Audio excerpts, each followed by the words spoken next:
காலையில 4:30 மணிக்கு எந்திரிச்சா வாழ்க்கையில பெரிய சக்சஸ் கிடைக்கும்னு யாராவது சொல்லி கேள்விப்பட்டிருக்கீங்களா?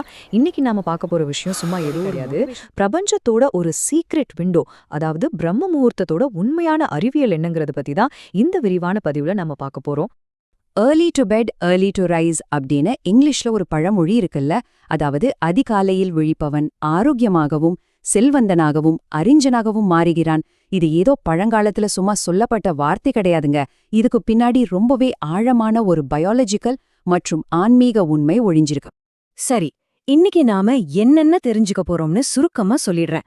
முதலாவதா, பிரம்ம முகூர்த்தம்னா என்ன, அதுக்கப்புறம் அதோட நேரத்தை எப்படி துல்லியமா கணக்கிடுறது, இதோட அறிவியல் மற்றும் ஆன்மீக பின்னணி என்ன, அடுத்ததா நாம கடைபிடிக்க வேண்டிய 5 முக்கிய வழிபாட்டு முறைகள், கடைசியா நம்ம ஆசைகளை நிறைவேற்றும் ஒரு சூப்பரான 7 நாள் ஆக்ஞா சக்கர தியானம்.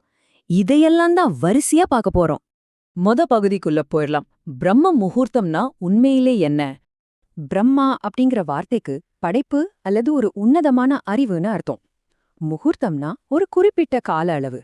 சுருக்கமா சொல்லணும்னா, சூரியன் உதிக்கிறதுக்கு கொஞ்ச நேரத்துக்கு முன்னாடி வரக்கூடிய படைப்பாளியின் நேரம் தாங்க இது. இது ஏதோ கடிகாரத்துல முள்ளு காட்டுற சாதாரண நேரம்னு நினைச்சிடாதீங்க. உங்க உடம்பையும் மனசையும் முழுசா ரீப்ரோகிராம் செய்ய பிரபஞ்சம் நமக்கு கொடுக்கற ஒரு அற்புதமான டைம் விண்டோ இது. இரண்டாவது பகுதி நேரக் கணக்கீடு. இங்கதான் நிறைய பேர் ஒரு தப்பு பண்றாங்க. தினமும் காலையில சரியா 4:30 மணிக்கு அலாரம் வச்சு எந்திரிக்கிறது ஒரு தவறான முறைன்னு சொன்னா உங்களால நம்ப முடியுதா? அது என்ன பாப்போம். ஏன் 4:30 மணி தப்புன்னு சொல்றேன்னா, பிரம்ம முகூர்த்தம் அப்படிங்கிறது தினமும் மாறக்கூடிய ஒரு நேரம். பழங்கால வேத முறைப்படி இரவு நேரத்தை, அதாவது சூரிய அஸ்தமனத்திலிருந்து சூரிய உதயம் வரையிலான நேரத்தை 4ஆ பிரிச்சு அதுல கடைசி பகுதியோட 2ஆம் பாதியை தான் பிரம்ம முகூர்த்தம்னு சொன்னாங்க. ஆனா இப்ப இருக்கிற எளிய நவீன முறை என்ன தெரியுமா? நீங்க இருக்கிற இடத்துல சூரிய உதயத்துக்கு சரியா 1 மணி நேரம் 36 நிமிடங்களுக்கு முன்னாடி இந்த நேரம் தொடங்கும். இது சரியா 48 நிமிடங்களுக்கு நீடிக்கும். இதை இன்னும் தெளிவா புரிஞ்சுக்க டெல்லி நகரத்தையே ஒரு உதாரணமா எடுத்துப்போம். ஜான்வரி மாசம் அங்க பிரம்ம முகூர்த்தம் காலை 5:34 மணிக்கு தொடங்கும். ஆனா அதுவே ஜூன் மாசம் வந்துட்டா 3:46 மணிக்கு தொடங்கிடும். யோசிச்சு பாருங்க, ஒரே ஊர்ல கிட்டத்தட்ட 108 நிமிஷம் வித்தியாசம் வருது. அதனாலதான் ஒவ்வொரு நாளும் நீங்க இருக்கிற இடத்துக்கும் சீசனுக்கும் ஏத்த மாதிரி இந்த நேரத்தை கால்குலேட் பண்றது ரொம்ப ரொம்ப முக்கியம். அடுத்ததா 3வது பகுதிக்கு வருவோம். பழங்கால ஆன்மீக ஞானமும் நம்ம நவீன அறிவியலும் இந்த விஷயத்துல எப்படி ஒத்துப்போகுதுன்னு பார்க்கலாம். முதல்ல சயின்ஸ் என்ன சொல்லுதுன்னு பாப்போம்.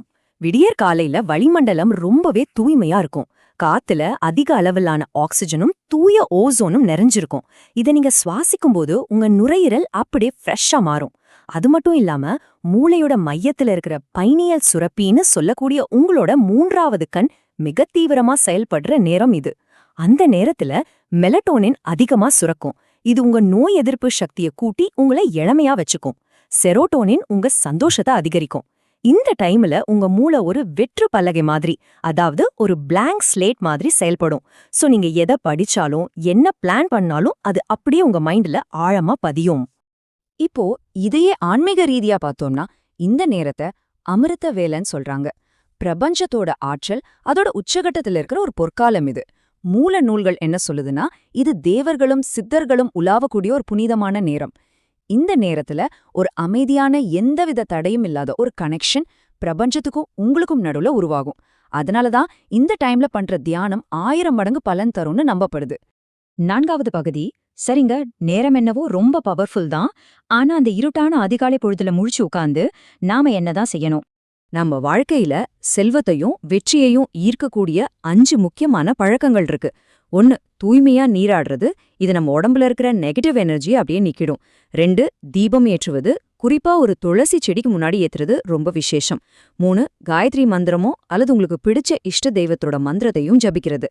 4, விலங்குகளுக்கோ அல்லது பறவைகளுக்கோ உணவளிக்கிறது. இது நம்ம வாழ்க்கையில வரக்கூடிய தடைகளை தகர்க்கும். 5, ரொம்ப ரொம்ப முக்கியமானது, ஒரு ஆழ்ந்த தியானம் அல்லது யோகா செய்யறது. இந்த 5 விஷயங்களும் அன்றைய நாளை முழுசா நீங்க ஜெயிக்க உங்களை அருமையா தயார்படுத்திடும். இப்போ உங்க மைண்ட்ல ஒரு கேள்வி ஓடுறது எனக்கு புரியுது.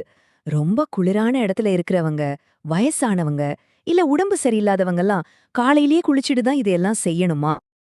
அதுக்கான நடைமுறை தீர்வு நம்ம மரபுலயே இருக்கு. பண்டைய சாஸ்திரங்கள் எப்பவுமே ரொம்ப பிராக்டிக்கலானவை. உங்களால குளிக்க முடியாத சூழ்நிலை இருந்தா கண்ட ஸ்நானம்னு சொல்லக்கூடிய கழுத்துக்கு கீழே மட்டும் குளிக்கிற முறைய பின்பற்றலாம். அதுவும் கஷ்டம்னா உங்க முகம், கை, கால்களை மட்டும் ரொம்ப தூய்மையா கழுவிட்டு நெற்றியில திருநீரு அல்லது மஞ்சள் பூசிட்டு நீங்க தாராளமா விளக்கேத்தலாம். ஏன்னா இங்க முக்கியம் மன தூய்மையும் அந்த ஈடுபாடும் தான் தவிர உங்களை நீங்களே வருத்திக்கிறது கிடையாது. இப்போ நம்ம விளக்கத்தின் 5வது மற்றும் மிக முக்கியமான பகுதிக்கு வந்துட்டோம். உங்க ஆழ்மன ஆசைகளை எப்படி நிறைவேற்றுறதுன்னு ஒரு சக்தி வாய்ந்த 7 நாள் தியான பயிற்சியை பத்தி பார்க்க போறோம். ஆனா பயிற்சிக்குள்ள போறதுக்கு முன்னாடி ஒரு சின்ன மருத்துவ எச்சரிக்கை. இந்த பயிற்சியில மூச்சு முள்ள அடக்கி வைக்கிற ஒரு பகுதி வருது. உங்களுக்கு இதய நோய் அல்லது ரத்த அழுத்த பிரச்சனை ஏதாவது இருந்தா தயவு செய்து அந்த மூச்சு பிடிப்பு பகுதியை மட்டும் கண்டிப்பா தவிர்த்திடுங்க. உங்களோட சாதாரண சுவாசத்திலேயே இத பண்ணலாம். சரி, இப்ப அந்த பயிற்சி என்னன்னு ரொம்ப கவனமா கேட்டுக்கோங்க. முதல் ஸ்டெப், நல்ல ஃப்ரெஷ்ஷான காத்து வர்ற இடத்துல நேரா உங்க முதுகுத்தண்டு நிமிர்ந்திருக்கிற மாதிரி உட்காந்துக்கோங்க. அடுத்ததா உங்க 2 புருவங்களுக்கு நடுவுல இருக்கிற ஆகினியா சக்கரம், அதாவது கட்டளை மையத்துல உங்க கவனத்தை முழுசா கொண்டு வாங்க. இப்போ ஒரு நீண்ட ஆழமான மூச்சை உள்ளிழுத்து அப்படியே அடக்கிக்கோங்க. மூச்சை அடக்கியபடியே உங்க இலக்கு என்னவோ அல்லது உங்க இஷ்ட தெய்வம் எதுவோ அத உங்க மனக்கண்ணுல பார்த்து உங்களோட ஆசைய ஒரு 10லிருந்து 20 செகண்ட்ஸ் வரைக்கும் உங்க மனசுக்குள்ளேயே கட்டளையா திரும்ப திரும்ப சொல்லுங்க.